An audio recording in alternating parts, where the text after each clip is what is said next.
बिस्मिल्लाहिर्रहमानिर्रहीम नहमदुहु व नसल्ली व नसल्लिम अला रसूलिहिल करीम। सियासी जमातों के तनाज़ात, इख्तलाफात, सियासी इख्तलाफात, इलेक्शन होगा नहीं होगा, ये सारे मामले अब कोर्टों में पहुँचे हुए।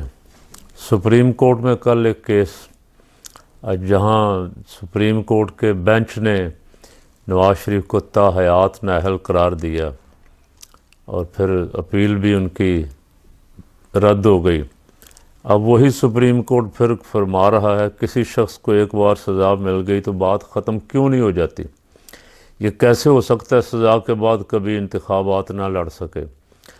मुसलमान सादिक अमीन आखिरी नबी को ही कह सकते हैं। 2002 में कायदे आज़म भी नाअहल हो जाते।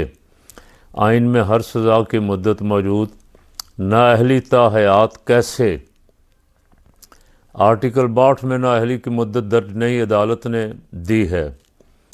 1985 में आइन को रौंदने वाले फौजी अमर ने आर्टिकल 62 आइन में शामिल किया। तो आप सुप्रीम कोर्ट के चीफ जस्टिस हैं।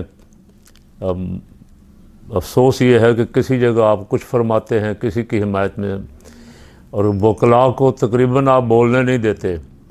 आप हर वकील की जिस तरफ आपकी नीयत हो उस तरफ के वकील आप ख़ुद ही बने होते। किसी वकीलों को आपसे गिला है, वकील अदालत में आके बदतमीज़ी या तो उनके साथ होती है या आपका रवैया जो है आपके शाया निशान नहीं। आप फरमा रहे हैं कि सज़ा एक बार मिल गई। सज़ा कहाँ मिल गई? जिस बात की सज़ा थी, सज़ा जस्टिस साहब आप काज़ी उल क़ज़ा हैं, मुख्तलिफ़ केसों की मुख्तलिफ़ सज़ा होती। गुनाह खुफिया हो तो उसकी तौबा भी खुफिया है, गुनाह अलानिया हो तो उसकी तौबा भी अलानिया है। और कुछ गुनाह ऐसे हैं कि जिनकी तौबा आप डायरेक्ट अल्लाह रब्बुल आलमीन से करेंगे कबूल हो जाएगी। कुछ गुनाह ऐसे हैं कि जब तक जिसके साथ आपने जुल्म ज़्यादती की है उससे माफ़ नहीं करवाएंगे। मसलन किसी का हक़ खाया है, किसी का माल गस्ब किया है, किसी का माल लूटा है, किसी का माल चोरी किया है, तो आप बैठ के कहें या अल्लाह मेरी तौबा, मैं अब हाफ़िज़ बन गया हूँ, मैं वालिम बन गया हूँ तो मेरे सारे गुनाह माफ़। तो ऐसा नहीं है, आप काज़ी उल क़ज़ा हैं। काश आपको ये पता होता है। इल्ज़ाम क्या था? इल्ज़ाम है मुल्क लूट रहा है, मनी ट्रेल नहीं दी और आज तक नहीं बताया ये महल्लात कहाँ से बने हैं। 3 दफ़ा के वज़ीर आज़म, 3 दफ़ा के वज़ीर आला, उनसे सवाल चीफ जस्टिस ने किया था, सुप्रीम कोर्ट ने किया था, सुप्रीम कोर्ट ने नाअहल करार दिया। अब आपको काफ़ी दिनों से जोश आया हुआ है कि मैं किसी तरह जल्दी उनको अहलियत भी प्लेट में रख के खिदमत में पेश कर दूं कि लें जनाब आप तो अहल हैं। तो आप फिर ये ड्रामा छोड़ें सारा। ये जो कुछ आप कर रहे हैं, समात कर रहे हैं, कौम का पैसा ज़ाय कर रहे हैं, कौम का वक्त ज़ाय कर रहे हैं, मीडिया पे दिखा रहे हैं। आप वैसे ही इरशाद फरमा दें, फ़ैसला लिख दें कि भाई पिछले जितने जज थे उनमें से कोई भी मेरे जितना अहल नहीं था, पिछले जितने जज थे उनमें से कोई मुझ जैसा अक्लमंद नहीं था, और उनमें से कोई भी मुझसे ज़्यादा आइन को समझने वाला नहीं था, कुरान और हदीस को मुझसे ज़्यादा समझने वाला नहीं था। मैं पहला जज आया हूँ चीफ जस्टिस पाकिस्तान में, और मैं जो फ़ैसले करूँगा पहले जजों की भी धज्जियाँ उड़ाऊँगा, सुप्रीम कोर्ट के फ़ैसलों को भी धज्जियाँ उड़ाऊँगा। और यहाँ कल आपने तो बड़ी अजीब बात कही कि जो मज़लूम हैं, जो लापता हैं, वो पेश क्यों नहीं हो जाते। सुभान अल्लाह। आम आदमी भी सुन के इस पर माशाअल्लाह और सुभान अल्लाह कह रहा। कितनी खूबसूरत बात आपने की कि जो लापता हैं उनको खुद ब खुद ही पेश हो जाना चाहिए। और आप असद तूर को तो जानते हैं और मतीउल्लाह जान को भी जानते हैं, इमरान रियाज को नहीं जानते। ये सारी चीज़ें जो हैं ये किस बात की तरफ इशारा कर रही हैं चीफ जस्टिस साहब? आप जैसे जज होंगे तो मुल्क में इसी तरह का इंसाफ होगा कि जिनको सुप्रीम कोर्ट के बेंचों ने ना अहल करार दिए, वो आप अपनी मर्ज़ी से अपनी मर्ज़ी के जज बिठा के उनको अहल करार देना चाहते हैं। कभी ऐसा हमने तो नहीं देखा था। सुप्रीम कोर्ट के फ़ैसले के बाद वहाँ से नज़रसानी की अपील मुस्तरद होने के बाद तो फिर फांसी चढ़ते हैं या अपनी उम्र कैद सज़ा भुगतते हैं, जो सज़ा उन्हें मिलती है, या जो जुर्माना होता है जुर्माना अदा करते। यहाँ जो जुर्माने थे वो भी माफ़ हो गए, जो सज़ा थी वो भी माफ़ होगी। नाअहली भी आप तुले हुए हैं कि हर सूरत माफ़ करनी है। इलेक्शन पे आपने कहा था कि ये पत्थर पे लकीर है, इलेक्शन कोई रोक नहीं सकता, इलेक्शन हो के रहेगा। अब वो इलेक्शन भी आप अब नज़र नहीं आ रहा कि करवा सकेंगे, क्योंकि इलेक्शन कमीशन जो कुछ कर रहा है, आपने एक दिन भी उसको फिटे मुँह नहीं कहा। केस आपकी अदालत में लगेंगे, आप मर्ज़ी के बेंच बनाएंगे और फारग करते जाएंगे केसों को।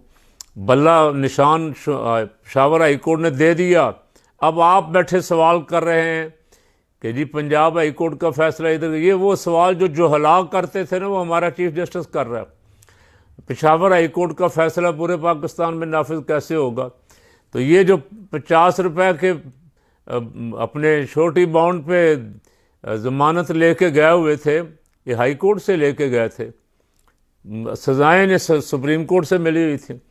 इनके फैसले तो आपने चैलेंज नहीं किए, ना आपने 4 साल पूछा कि जो 50 रुपए पे गया हुआ था उसका गारंटर यहाँ है, उस गारंटर को पकड़ के लाओ भाई, गारंटी देने वाले को पकड़ो, जो गया हुआ है उसको पकड़ो। कुछ नहीं, आपने कोई सवाल जवाब कुछ नहीं किया।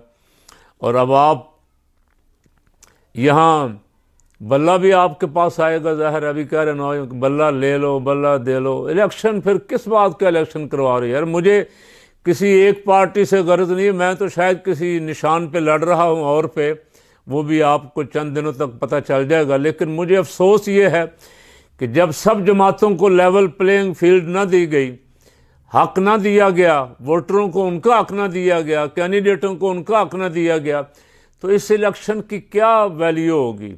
इस इलेक्शन के बाद पाकिस्तान में कैसे इस्तेहकाम आएगा? कल मैंने अर्ज़ किया था, आवाज़ हक चैनल पे आप, हक की आवाज़ चैनल पे आप जाएं तो आप वहाँ क्लिप मेरा मौजूद है। और काफ़ी दिनों से मुझे भूल जाता हूँ, नहीं कहा कि हक की आवाज़ को भी ज़रा साथ साथ सब्सक्राइब करते रहें, लाइक करते रहें, शेयर करते रहें, दोस्तों तक पहुँचाएँ, ताकि ये हमारी आवाज़ जो है, जो हम हक के लिए आवाज़ उठा रहे हैं, ये दूर दूर तक सब दोस्तों तक, अहबाब तक जानी चाहिए। तो मैं अर्ज़ कर रहा हूँ, बल्ला होगा नहीं होगा, इलेक्शन होगा नहीं होगा, चीफ जस्टिस साहब ये सब जिम्मेदारियाँ आपकी थीं। इलेक्शन कमीशन को इलेक्शन करवाने की कोई फ़िक्र नज़र नहीं आ रही। वो तो फ़र्द जुर्म आयद करने में आजकल मसरूफ़ हैं, अडयाला जेल भागे जाते हैं, फिर आते हैं, फिर भागे जाते। आज उन्होंने फ़र्द जुर्म आयद कर ली है और वहाँ आके हाई कोर्ट में उठ जाएगी। ये तमाशा ही लगा हुआ है, मुल्क को तमाशा बनाया हुआ है, और कुछ ऐसे अफराद बैठे हुए हैं, अल्लाह ताला मुझे माफ़ फरमाए, अदालतों में एक तरफ से तो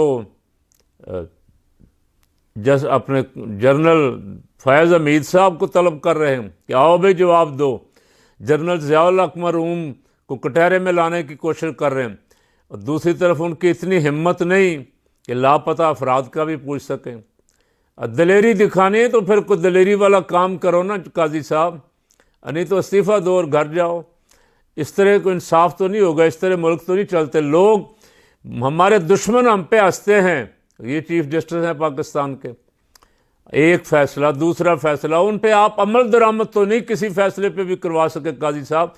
जब आप चीफ जस्टिस नहीं थे तो उस वक्त भी आप सूमोटो लेते थे। अब बलूचिस्तान के बहुत सारे लोग बैठे हुए हैं बेचारे, उनकी दाद रसी कर दें, सुन लें। अगर वो सच्चे हैं, सही कहते हैं तो उनकी बात सुन लें, अगर नहीं है तो बता दें कौम को कि ये हक बात नहीं कह रहे, इनके जो बंदे उठाए हुए हैं वो दहशत गर्द हैं। तो दहशत गर्दों का तो पाकिस्तान में अल्हम्दुलिल्लाह कोई मुहिब वतन पाकिस्तानी हामी नहीं हो सकता। तो मेहरबानी करें इस कौम के हाल पे, अपनी सीटें, अपनी मराआत बचाने के लिए और आइंदा वाह करवाने, उनसे वाह करवाने के लिए जिनको आप अहल करार दे रहे हैं, आप ये फ़ैसले कर रहे हैं, ये फ़ैसले अदल और इंसाफ के मुनाफी फ़ैसले हैं। इन फ़ैसलों पे नज़रसानी करें और थोड़ी बहुत रहने दें अदालत की, थोड़ी बहुत ही रह जाए, इतनी ना करवाएं कि कल कोई बंदा इतबार करने के लिए तैयार ना हो।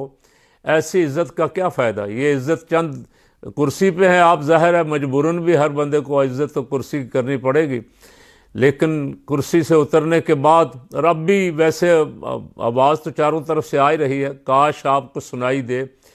उस वक्त आप मीडिया देखते थे पहले, अब आप कहते मैं मीडिया भी नहीं देखता। मीडिया ना देखें लेकिन आवाज़ तो सुने, साइलों की आवाज़ सुने जो आपके अदालत के दरवाज़े पर दस्तक दे रहे हैं, जो आपसे इंसाफ मांग रहे हैं, उनकी आवाज़ आपको सुनाई देनी चाहिए। अल्लाह ताला इस मुल्क के हाल पे करम फरमाए, इस मुल्क की हिफाजत फरमाए और हमारी अदालतों को हक़ फ़ैसले करने की तौफ़ीक दे।